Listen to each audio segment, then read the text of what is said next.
안녕하세요. 물리 마음 공부하는 엄마입니다. 저는 오늘 책 소개를 하려고 해요. 짜란! 나는 내가 죽었다고 생각했습니다. 입니다. 질 볼트 테일러라는 분이 책을 지으셨어요. 어, 저는 질 볼트 테일러님을 화이트 레비닌 영상에서 처음 뵀었거든요. 그래서 와, 이런 경험도 하셨구나 라는 생각을 그때 했던 것 같습니다. 근데 이제 저희 도반님이 최근에 이 책을 이미 갖고 계셨고 또 읽으셨었는데 최근에 또 읽으시니까 조금 더 다른 부분이 와 닿으신다고 저한테 추천을 해주셨어요. 그래서 추천해 주시면서 한 권 또 사주셨거든요. 그래서 이 책을 읽어보고 제가 느낀 점을 리뷰해 보도록 하겠습니다. 질 볼트 테일러란 분은 신경해부학자세요. 그래서 뇌과학을 연구하셨다고 하더라고요. 그래서 신경해부학자이시고 뇌과학, 뇌에 대해서 연구를 하셨대요. 근데 37세에 갑자기 뇌졸중에 걸리셔가지고 좌뇌의 기능을 상실하신 거예요.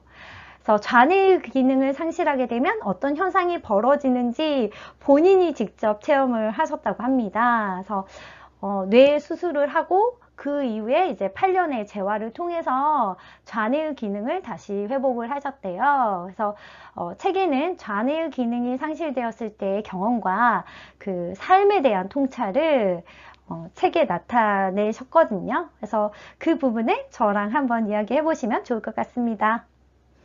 우선 좌뇌를 상실했을 때 증상을 이야기해 보자면 소리가 나오는 순간 뇌 속의 단어와 그 소리가 들어맞지 않음을 느끼셨대요. 그래서 내가 어떤 얘기를 해야지 라고 생각을 하고 내뱉는데 이게 일치하지 않는 거예요. 왜냐하면 이분이 언어 중추도 망가지셨거든요. 그래서 말을 잘 할 수 없었다고 해요. 그 다음에 이미 누른 숫자를 기억하지 못함. 그러니까 우리가 1, 2, 3을 눌러야 되는데 1을 누르고 2를 눌러야 되는데 1을 눌렀던 것을 기억을 못한다는 거죠. 그래서 그 기억을 저장하기가 쉽지가 않음 이라고 알 수 있겠죠. 그 다음에 시각적으로 뚜렷이 보이지 않음, 청각적으로 선별해서 들을 수 없음. 이게 무슨 말이냐면요. 우리가 어떤 물체를 보는 게, 이런 책을 보는 게 딱 시각적으로 뚜렷이 보이잖아요. 근데 이게 전체적으로 에너지 형태로 보인대요. 그러니까 이 책뿐만 아니라 이 사람도 에너지 형태, 그러니까 에너지 형태 또는 점묘화의 느낌으로 이렇게 점점점으로 보이신다 하더라고요. 그러니까 경계가 없이. 그래서 시각적으로 뚜렷이 보이지 않고 또 청각 또한 지금 제가 말을 하고 있으면 제 말이 굉장히 뚜렷하게 잘 들려야 되잖아요. 근데 그렇지 않고 주변의 소음과 같이 한데 어울려서 소리가 들리는 거예요. 그래서 선별해서 소리를 들을 수 없는 상태가 되셨다고 합니다. 그 다음에 굉장히 여기 중요하죠. 내가 누구인지, 내가 무엇을 하고 있는지 기억하는 게 힘드셨대요. 그러니까 우리가 좌뇌에서 그런 어떤 생각이나 기억들 이렇게 저장을 하잖아요. 그 좌뇌 기능이 없어지면 나라는 자아의 개념도 없어지게 되는 거죠. 그래서 굉장히 마음 공부에서는 추천하는 바죠. 자아를 없애라 막 이러잖아요. 그래서 내가 누구인지, 내가 무엇을 하고 있는지 기억해내는 게 힘드셨대요. 그러니까 이분은 원래 좌뇌 기능이 있으셨으니까 내가 누구였지 이렇게 생각을 하시는데도 잘 안 됐다라는 말씀을 하시는 거죠. 그래서 여기 그녀는 이제 질 볼트 테일러를 말씀하시는 거죠. 그녀는 이전에 분노와 감정적인 짐을 지니고 있었다. 또한 일에 열정적이었고 자기 주장이 강한 여자였다. 그러나 그러한 그녀는 가고 안도와 기쁨만 남았다. 그러니까 그녀는 어떤 열정적이고 막 분노하고 화나고 막 이런 감정들을 가지고 있으셨나 봐요. 근데 그런 감정들이 없어진 채로 나는 안도와 기쁨만 남았다는 거죠. 그렇죠? 그러니까 자아 개념이 없어졌다라는 말씀을 여기 표현하신 것 같습니다. 그 다음에 시간을 연속적으로 나뉘는 시계도 사라짐. 그저 존재함만 남음. 그러니까 우리가 그 마음 공부에서 얘기하잖아요. 찰나 생명. 그러니까 이게 그냥 연속적인 게 아니라 이제 찰나 생멸하고 있는 거다라고 표현을 하잖아요. 그러니까 이게 연속적으로 이렇게 쭉 이어져 있음에 대한 개념조차 없어졌다라는 거죠. 그래서 그냥 지금 현재 존재함만이 있었다라는 거죠. 그 다음에 여기 모든 것은 끊임없이 움직이는 역동적인 상태로 존재함을 알았다. 그러니까 끊임없이 이렇게 유동적으로 에너지적인 상태로 계속 존재하고 있음을 알게 되셨대요. 그리고 내가 거대한 존재가 되어서 주위의 모든 것들을 포용하기 시작하셨다고 합니다. 그러니까 내가 거대한 하나가 돼서 이 모든 것을 포용할 수 있다는 거죠. 그래서 생각의 제잘거림, 생각하는 것을 멈추고 새로운 관점으로 현재를 바라보기 시작하셨다고 합니다. 그래서 좌뇌를 상실했을 때 나오는 증상을 책에 표현하셨거든요. 그러니까 간단히 이 정도의 그 이야기를 하셨습니다. 그 다음에 제가 이 책에 나와 있는 우뇌와 좌뇌의 기능을 간단히 한번 분류를 해봤거든요. 우선 우뇌의 기능을 봐볼게요. 우뇌는 유동적인 에너지체라고 표현을 하셨어요. 그래서 하나이다. 그래서 우주 합일 의식이다 라고 이야기를 할 수 있고, 좌뇌의 기능은 견고한 개별적인 존재, 단일 의식. 그러니까 우리가 이야기 많이 하잖아요. 자아가 생기면 그때부터 이렇게 나누기 시작하잖아요. 자, 견고한 개별적인 존재를 인식하는 게 좌뇌 때문이다 라는 거죠. 그 다음에 우뇌의 기능은 아까 존재라고 이야기하셨죠. 그래서 존재하는 의식, 지금 현재 존재하는 의식은 우뇌 때문에 나타나는 현상이다. 그리고 좌뇌는 행하는 의식, 한마디로 생각하고 말하고 행동하는 건 좌뇌 때문이다 라는 거죠. 그 다음에 우뇌는 공상과 상상 그리고 공감을 하는 능력을 가지고 있다고 하죠.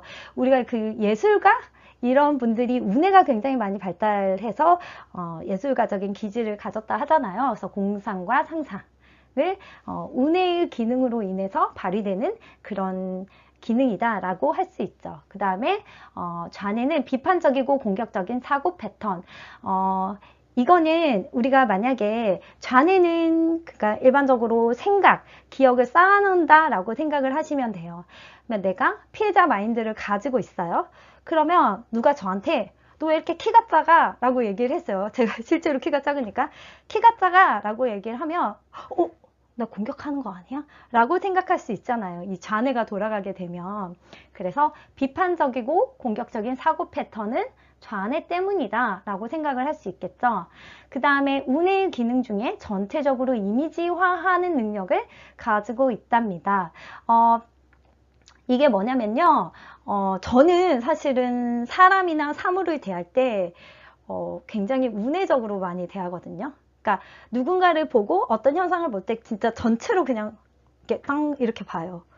그렇게 봐서 이게 무슨 말 하는지 알 수 있을 것 같아요. 무언가 이렇게 세부적으로 살피는 게 아니라 그냥 느낌, 감 이렇게 좀 보는 경향이 있어요. 그래서 우뇌의 기능으로 인해서 우리가 그렇게 전체로서 보는 그런 이미지화해서 볼 수 있는 능력이 생긴다라는 거죠. 그 다음에 좌뇌의 기능으로는 외부 세계와 소통할 때 사용하는 정보 조직 능력, 정보 처리 능력을 이야기하겠죠. 그래서 내가 누구를 만날 때, 이 사람은 예전에 이래 했으니까 이럴 것이고 이런 처리할 수 있는, 분별할 수 있는 능력을 말하겠죠. 그 다음에 우뇌의 기능 중에 하나는 풍요, 기쁨, 행복을 느끼게 해줍니다. 네. 그리고 좌뇌의 기능으로는 인간적인 감정들이 나타나게 해주죠. 그래서 기쁨, 슬픔, 기쁨도 여기서 기쁨은 인간적인 기쁨이죠. 예를 들어서 우리 애가 100점을 맞았어요. 그러면 기쁜 거. 그래서 기쁨, 슬픔, 좌절, 분노, 그다음에 뭐 환희. 축구 경기를 했는데 우리나라가 이겼어. 그러면 환희. 그쵸? 그런 식으로 인간적인 감정들을 일으키게 해주는 게 좌뇌 때문입니다. 우뇌와 좌뇌는 이렇게 각각의 기능을 가지고 있으나 통합돼서 우리에게 작용하거든요. 그래서 뇌량을 중심으로 이제 서로 통합돼서 모든 걸 우리가 인식할 수 있게 해주죠. 저는 이 내용이 제가 물리를 전공했기 때문에 좀 좋았거든요. 한번 봐봅시다. 외부 세계에 대한 자료 처리는 감각을 지각하는 데서 시작한다. 우리 불교에서도 얘기하잖아요. 우리가 오감으로 느끼는 것부터 이제 작용하는 거다라는 거죠. 우리의 감각 수용체는 에너지 수준에서 정보를 감지하게끔 되어 있다. 우리는 이것을 인식할 때 그 에너지 수준에서 그것을 감지하게끔 되어 있어요. 그래서 감각기관을 통해서 그것이 무엇인지 경험을 하는 거거든요. 그래서 세상을 바라볼 때 우리가 시각적으로 바라보는 걸 생각을 해보면요. 세상을 바라볼 때 우리 시야에 들어오는 것은 수십억 개의 작은 점, 화소로 구성이 되는 거예요. 실질적으로. 그래서 그 각각의 화소는 진동하는 원자와 분자들입니다. 네. 그래서 우리 눈 뒤쪽에 망막세포가 있거든요. 그럼 이 망막세포가 그 움직이는 그 입자들을 파악을 해요. 그죠? 그래서 그 입자들의 진동수에 따라서 서로 다른 에너지 파장을 보내게 되고 그 뇌의 후두부에 위치한 시각 피질에서 그게 빨간색인지 파란색인지 인식하게 되는 거예요.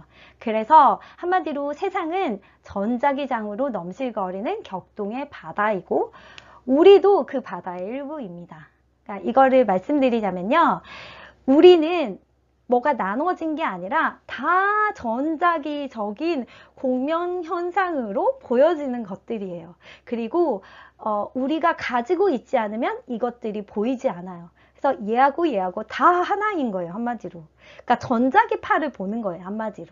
예, 그 표현을 하셨거든요. 그래서 좌뇌가 상실됐을 때 이런 부분에 통찰이 있으셨다고 해요. 그래서 이게 다 에너지고 이게 뭐가 이렇게 딱딱딱 정해진 게 없구나. 뭔가 개별적인 것이 아니구나. 이거를 아셨다고 합니다. 그리고 여기서 제가 표현하고 싶은 부분은 이분이 운에만 활성화됐을 때 모두 다 에너지체 전무화처럼 보였다고 하시잖아요. 그러면 이 책이 책으로 보이지 않고 에너지체나 전무화처럼 보였다고 하죠.